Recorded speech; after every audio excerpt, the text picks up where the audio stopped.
ربنا هب لنا من أزواجنا وذرياتنا قرة أعين واجعلنا للمتقين إماما ربنا هب لنا من أزواجنا وذرياتنا قرة أعين واجعلنا للمتقين إماما.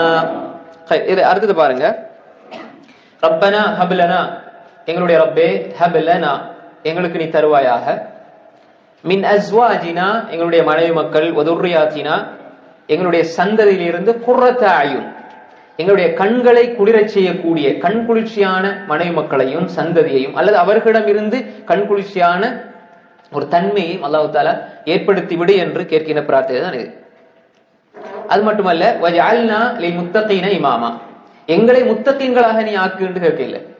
வஜஅல்னா லில் முத்தகீன இமாமா, தக்வா உள்ள மனிதர்களுக்கு இமாமாக நீ எங்களை ஆக்கி விடுவாயாக. இந்த இடத்துல இமாம் என்றால், இமாம்ங்கிற பல கருத்துக்களை முன்மாதிரிகளாக, முத்தகீன்களுக்கு முன்மாதிரிகளாக, எங்கட பிள்ளை முத்தகீன்களாக இருந்தா நாங்க அவங்களுக்கு இமாம்.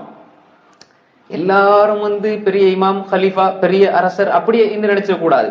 அந்த அளவு பெரிய ஒரு பாரமான ஒரு விஷயத்தை நம்ம கேட்கணும் நினைக்க கூடாது. சாதாரணமாக ஒரு மனிதர் எப்ப இமாமாக பிரதானமா தொழுகிறேன்னா, சரிதானே? நீங்க இமாமும் வாங்கிக்கிறீங்க. இப்ப நீங்க இமாமா என்ன ஏற்றுக்கொண்டு தொழுகிறீங்க. நான் குனிறேன், நீங்க குனிறீங்க, நான் எழும்புறேன், நீங்க எழும்புறீங்க. அப்ப இமாம ஏற்றுக்கொண்டு குறுகிய ஒரு இதுல இப்ப வீட்டுல நீங்க இமாம செய்வீங்க. உங்களோட மனைவி மக்கள், குடும்பம், பிள்ளைங்க இருக்கிறாங்க. இப்ப யாராவது கேட்டா யார் இமாம செஞ்சா கேட்பாங்க, யார் உங்களை இமாம செஞ்சது அப்படின்னா கேட்பாங்க. அப்ப யார் பின்பற்றப்படுகிறாரோ, உதாரணமாக நீங்க இப்ப சொல்லுங்க, என் வாப்பா தான் என் ஹீரோ அப்படின்னு சிலவங்க சொல்லுவாங்க. என் வாப்பா தான் எனக்கு ஹீரோ, அவர் என்ன கஷ்டப்பட்டாரு, எந்த ஒரு கட்டத்திலையும் யார்ட்டையும் கையேந்தாம தன் முயற்சியில உழைத்து என்ன ஆளாக்கி இருக்கிறார், என் வாப்பா மைனர் அப்படி சொல்லுவோமே, சொல்ற பாக்குறோம். அப்ப எனவே அந்த ஹீரோங்கிறது இதுதான் இமாமத் சொல்றது. எனவே இது ஒவ்வொரு கட்டத்திலையும் வித்தியாசப்படும். அதான் ரசூல் சொன்னாங்க, சபாதுனி உதில்லு முதாஃபி தில்லி யௌமல் அதில்ல இல்லா தில்லு இமாமுன் ஆதில். நாளை மறுமையில் எந்த நிழலும் இல்லாத அந்த நாள் அல்லாஹ் 7 கூட்டத்துக்கு நிழல் கொடுப்பான். அதுல ஒன்று இமாமுன் ஆதில்.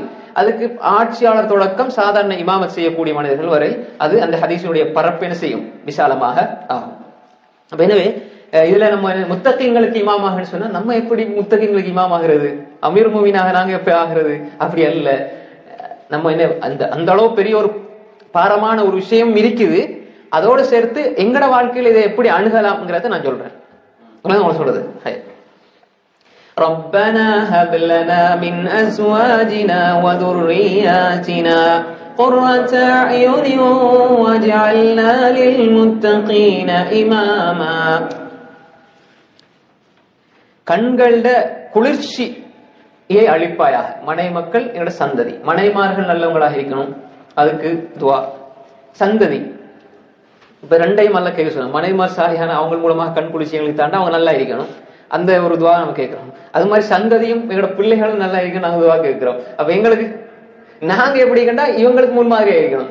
நாங்க மோசமா இருந்துட்டு இப்படி கேட்க இயலாது. விலங்கு சொல்லுது வஜனால் முத்தகீன இமாமா, நீ அல்ல எங்களை நல்லவர்களாக முத்தகீன்களாக ஆக்கி நல்லா சொல்லல. இதை விட பன்மடங்கு உங்களுக்கு பொறுப்பு இருக்குங்கிறது அல்ல அடுத்த இதுல சொல்றான். இப்ப நீங்க பாவம் செஞ்சு கொண்டு அல்லா நல்ல சாலியான மனைவியத்தா, சாலியான இதத்தா, பிள்ளையத்தான்னு கேட்க இயலாது. நீங்க அவங்களுக்கு முன்மாதிரியா இருந்து கொண்டு கேளுங்க. ஒரு விஷயம் நம்ம இது என்ன எப்படி புரிஞ்சிருக்கிறோம்? நாங்க எப்படி வேண்டாலும் இருக்கலாம், மனைவி மக்கள் நல்லா இருக்கணும், அப்படித்தான் நிறைய பேர் எதிர்பார்க்கிறோம். நீங்க எப்படி இருக்கிறீங்களோ அப்படித்தான் உங்களோட பிள்ளைகளும் உங்களோட மனைவி மக்களும் இருக்க போறாங்க. நீங்க தான் வழிகாட்டுறீங்க. வேற நாங்க மாறணும், நாங்க திருந்தணும், நாங்க முன்மாதிரியாக இருக்கணும். அதுக்கு பிறகுதான் ரப்பனா ஹப் லனா மின் அஸ்வாஜினா வ துர்ரியாத்தினா குர்ரத அயுனின் வஜஅல்னா லில் முத்தகீன இமாமா. எனவே நம்ம இதை என்ன செய்யணும், புரிந்து கொள்ள வேண்டும். இதை எப்ப கேட்கலாம்? எங்களுக்கு நாங்க கேட்கிறோம். நாங்க யா அல்லாஹ், நான் ஒரு முத்தகி மட்டுமல்ல, நான் முத்தகீன்களுக்கு முன்மாதிரியாக நான் மாறணும், அதுக்கு நீ எனக்கு தௌஃபீக் செய்வாயா. என் மனைவி மக்கள் நல்லவர்களாக, என்னுடைய பிள்ளைகள் நல்லவர்களாக, இப்ப குடும்பத்துக்கே நாங்க கேட்கிறோம். இப்ப நாங்க அடுத்தவங்களுக்கு கேட்டு போட்டு நாங்க எங்களுடைய நிலை மோசமாக இருந்தா, எங்களுடைய நிலை மோசமாக இருந்தா எப்படி இருக்கும்? வேற அப்படி ஒரு காலமும் இருக்க முடியாது. நாங்க நல்லவர்களாக இருந்து கொண்டு எங்களுடைய குடும்பத்துக்கும் எங்களுடைய பிள்ளைகளுக்கும் நாங்க கேட்கின்ற பிரார்த்தனை தான் இது.